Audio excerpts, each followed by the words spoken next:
Meenakshi murder case. जिस suitcase में अपने सपने भरकर वो सपनों के शहर मुंबई पहुंची थी, उसी सूटकेस में एक रोज वो खुद बंद हो गई और मुंबई के एक वीराने में लावारिस लाश की शक्ल में मिली। वो एक उभरती हुई मॉडल थी। टीवी सीरियल में काम करना उसे बहुत पसंद था, मगर उसे शायद ये नहीं पता था कि उसके अपने सपनों की भी कोई कीमत है जिसे शायद वो चुकाने की हैसियत में नहीं थी। इसीलिए उससे जिंदा रहने का हक उस इंसान ने छीन लिया जिसे देखकर उस मॉडल ने अपनी आंखों के सपने को और भी ज्यादा रंगीन बना लिए थे। ये कहानी राजस्थान के कोटा से माया नगरी मुंबई में सितारों की दुनिया में अपनी किस्मत आजमाने आई मानसी दीक्षित की है, जो कत्ल के बाद सूटकेस में भरकर फेंक दी गई थी। उसी मानसी ने अपनी तस्वीर पर एक कैप्शन लिखा था। उसकी तस्वीर पर चस्पा, ये कैप्शन उस इंसान के साथ सचमुच में चस्पा हो गया जिसने पहले सपने दिखाए और फिर अपने ही हाथों से उन सपनों के साथ साथ उस मॉडल को भी हमेशा हमेशा के लिए खत्म कर दिया। इस किस्से की शुरुआत 15 अक्टूबर 2018 की दोपहर से होती है, जब मुंबई के अंधेरी इलाके से सांता क्रूज एयरपोर्ट के लिए ओला ऐप पर कैब बुकिंग की रिक्वेस्ट आई। रवि नाम का टैक्सी ड्राइवर उसी इलाके में रहने की वजह से उसने बुकिंग रिक्वेस्ट एक्सेप्ट कर ली और चंद मिनटों के भीतर ही उस लोकेशन पर जा पहुंचा जहाँ से उसे रिक्वेस्ट भेजी गई थी। लोकेशन पर पहुंचकर सौरभ ने देखा कि एक 20 साल का लड़का एक भारी सूटकेस लेकर सड़क पर ही खड़ा हुआ था। शायद उसे जल्दी थी। कैब ड्राइवर ने झट से डिग्गी खोली, उसने सूटकेस रखा और कार में बैठ गया। जैसे ही कैब ड्राइवर गाड़ी को लेकर एयरपोर्ट की तरफ मुड़ा तो लड़के ने जोगेश्वरी चलने को कहा। कैब ड्राइवर को बात अटपटी लगी, लेकिन कस्टमर की बात मानते हुए उसने गाड़ी जोगेश्वरी की तरफ मोड़ दी। जोगेश्वरी पहुंचकर जब कैब ड्राइवर ने जगह पूछी तो उसने 1-2 गलियों में घुमाने के बाद गोरे गाँव की तरफ चलने को कहा।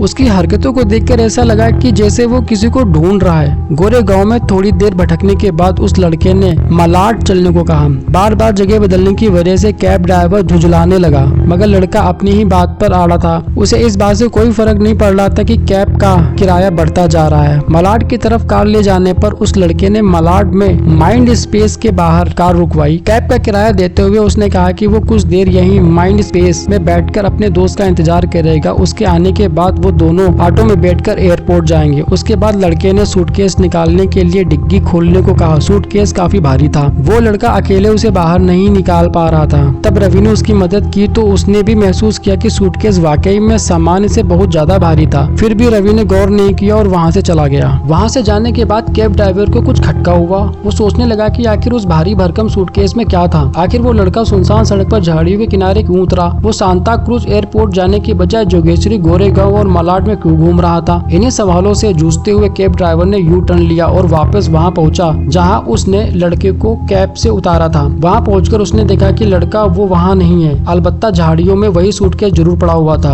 अपने शक और हालात के बिहाफ पर रवि ने फौरन पुलिस कंट्रोल रूम को इत्तला कर दी और अपने शक भी जाहिर किया। थोड़ी ही देर में पुलिस मौके पर पहुंच गई थी, लेकिन वहाँ काफी भीड़ भी इकट्ठा हो चुकी थी। पुलिस ने वही भीड़ के सामने झाड़ियों से बाहर निकाले गए सूटकेस को खोला तो भीड़ 2-2 कदम पीछे खिसक गई, क्योंकि सूटकेस में एक 19-20 साल की लड़की की लाश सामने आ गई। उसके कपड़े ब्रांडेड थे और किसी अच्छे घर की मालूम पड़ रही थी। सूटकेस से पुलिस को एक रस्सी भी मिली। अंदाजे के मुताबिक लड़की का गला उसी रस्सी से घोटा गया था। पुलिस ने सूटकेस जब्त किया। लाश को पोस्टमार्टम के लिए भेज दिया गया। कैब ड्राइवर को पूछताछ के लिए रोक लिया गया। कैब ड्राइवर ने पुलिस को अपनी पूरी A to Z सारी कहानी सुना दी। अब पुलिस के सामने यही सवाल था कि आखिर सूटकेस में बंद वो लाश किसकी है, उसकी हत्या क्यों और किसने की, और सबसे बड़ा सवाल ये था कि सूटकेस किसने फेंका। अब यहाँ से पुलिस की तफसील शुरू होती है। सबसे पहले पुलिस ने उस कैब ड्राइवर से वो नंबर हासिल किए जिससे बुकिंग करवाई गई थी। नंबर मिलते ही जगह का पता चला। तब पुलिस ने उस इलाके के तमाम CCTV फुटेज खंगाले, जिसमें लड़के की पहचान हो गई। अब पुलिस के सामने लड़के की पहचान आ चुकी थी, इलाका आ चुका था और मोबाइल नंबर भी मिल चुका था। पुलिस ने बिना देरी किए उस इलाके की घेराबंदी शुरू कर दी और जीरो डाउन करते हुए उस फ्लैट तक जा पहुंची जहां वो लड़का रहता था। महज 4 घंटे के फासले पर अब पुलिस उस लड़के के फ्लैट में उसके सामने थी। हैरानी की बात यह कि जब पुलिस ने घर पर दबिश दी तो वहाँ उस वक्त कमरे की जमीन पर पड़ा खून वो साफ कर रहा था। पुलिस ने जब उससे उसका नाम पूछा तो उसने अपना नाम मुजम्मिल इब्राहिम सईद बताया। पुलिस ने फ्लैट को सील कर दिया और मुजम्मिल को पकड़कर थाने ले आई। मुजम्मिल ने पुलिस को बताया कि वो हैदराबाद का रहने वाला है और मुंबई में फोटोग्राफी का काम करता है। पुलिस की पूछताछ में मुजम्मिल ने बताया कि उसने जिसे मारा वो एक उभरती हुई मॉडल मानसी दीक्षित है, जो क्राइम पेट्रोल सीरियल में भी काम करती थी। इस खुलासे के कुछ ही देर बाद मॉडल मानसी दीक्षित के कत्ल की खबर टीवी न्यूज की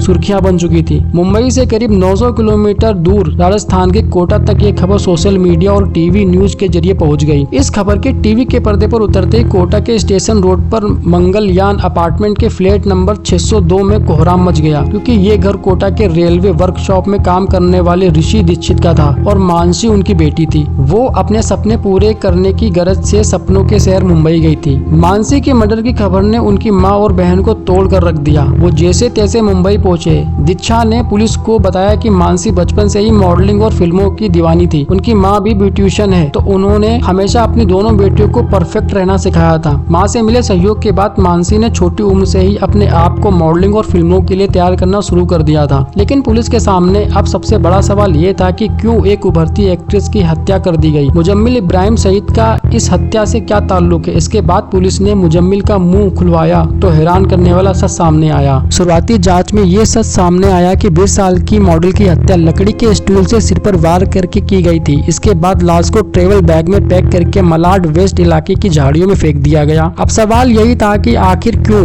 बात हत्या की नौबत तक कैसे आ गई। तो आरोपी मुजम्मिल सईद ने पुलिस को बताया कि मॉडल ने उसके साथ शारीरिक संबंध बनाने से मना कर दिया था। बस इसी बात पर गुस्साए मुजम्मिल ने स्टूल फेंक कर मार दिया, जिसके लगते ही मानसी पूरी तरह से बेहोश होकर वहीं गिर पड़ी। सिर से निकले खून को देखकर मुजम्मिल घबरा गया और फिर उसने रस्सी से गला घोटकर उसकी हत्या कर दी। लाश को सूटकेस में पैक करके उसे टैक्सी के जरिए वेस्ट मलाड की झाड़ियों में ले जाकर ठिकाने लगा दिया। असल में मुजम्मिल पेशे से एक फोटोग्राफर था, जिसने मानसी को झांसा दे रखा था कि वो उसकी फोटो और वीडियो को फिल्मों के बड़े बड़े डायरेक्टर और प्रोड्यूसर के अलावा कास्टिंग प्रोड्यूसर को दिखाता रहता है। इसलिए उसने मानसी को कुछ और फोटो शूट करने के लिए घर बुलाया था। लेकिन असल में उसका मकसद था कि मानसी से संबंध बना ले, जिसमें वो नाकाम रहा। इसी तरीके से एक रिश्ता और दारदार हो गया। इसी तरीके से एक मासूम लड़की की जान चली गई।